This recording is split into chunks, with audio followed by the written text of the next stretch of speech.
विद्यार्थी मित्रमैत्रिणींनो, BA भाग 3 semester 6मध्ये आपण लोकसंख्याशास्त्र शिकत आहोत.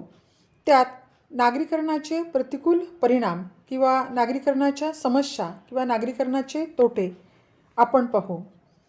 तर नागरीकरणाचे जसे काही अनुकूल परिणाम आहेत तसेच काही प्रतिकूल परिणामसुद्धा दिसून येतात. अशा प्रतिकूल परिणामाच आपण नागरीकरणाचे तोटे असेही म्हणतो. तर नागरीकरणाचे जे तोटे आहेत त्यामध्ये पहिला तोटा आपल्याला सांगता येईल एकत्र कुटुंब पद्धतीचा ऱ्हास. एकत्र कुटुंब पद्धती हे भारतीय संस्कृतीचे एक प्रमुख वैशिष्ट्य आहे. मात्र नागरीकरणामुळे भारतातील जागेचा प्रश्न, महागाई इत्यादी कारणांमुळे कुटुंबातील सर्व सदस्य एकत्र राहणे कठीण झाले आहे. परिणामी नोकरी व्यवसायासाठी शहरात आलेली मुले आपल्या आईवडिलांना सोबत ठेवू शकत नाही. नागरी भागातील वैयक्तिक स्वातंत्र्याच्या प्रवृत्तीमुळे सुद्धा एकत्र कुटुंब पद्धतीला तडा गेल्याचे दिसून येते. आज अनेक गोष्टी बाजारात मिळत असल्या तरी ममता, आपुलकी, जिव्हाळा, स्नेह इत्यादी गोष्टी कुटुंबाशिवाय अन्यत्र मिळत नाही. थोडक्यात नागरीकरणामुळे विभक्त कुटुंब पद्धती उदयास आली असून एकत्र कुटुंब पद्धतीचा ऱ्हास झाल्याचे दिसून येते. त्यानंतर दुसरा आपल्याला प्रतिकूल परिणाम सांगता येईल सामूहिकतेच्या भावनेचा ऱ्हास. वाढत्या नागरीकरणामुळे लोकांमध्ये अलिप्ततावादी प्रवृत्ती वाढून एकात्मतेची भावना कमी झाली आहे. कोणीच कोणाच्या कोणत्याच कामात हस्तक्षेप करू नये अशी भावना शहरातील अनेक लोकांमध्ये वाढीस लागल्यामुळे सामूहिकतेच्या भावनेचा ऱ्हास झाला आहे. नागरीकरणामुळे लोकांमध्ये आत्मकेंद्रितपणा वाढत असल्याचे दिसून येते.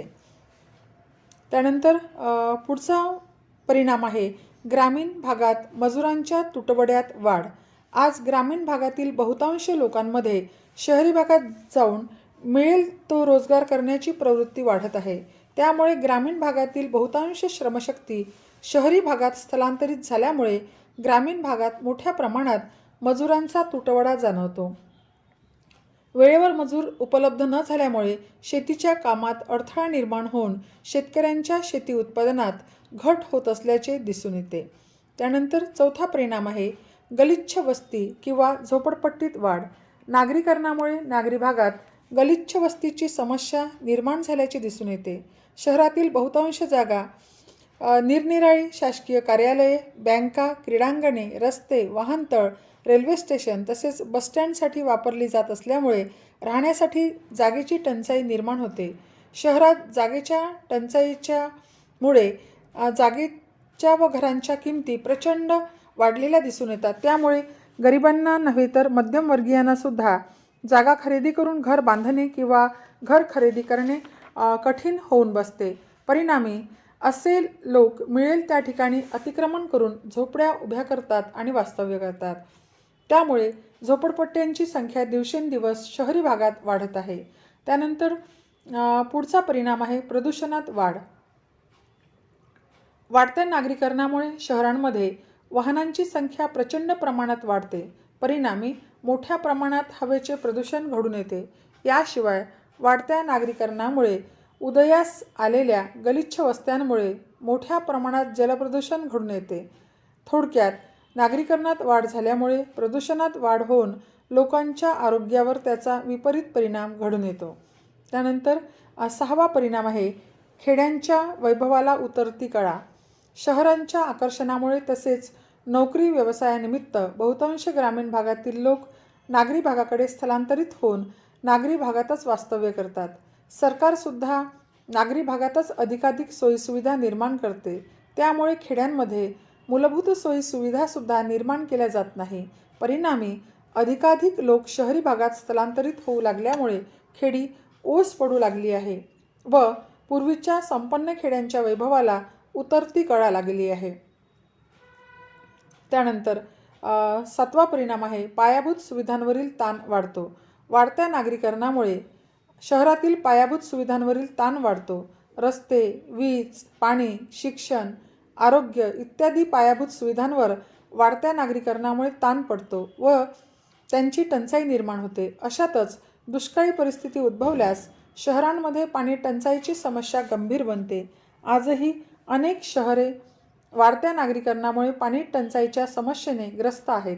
तसेच शिक्षण, आरोग्य, रस्ते, वीज इत्यादी पायाभूत सुविधांअभावी नागरी भागातील लोकांना अनेक समस्यांचा सामना करावा लागतो.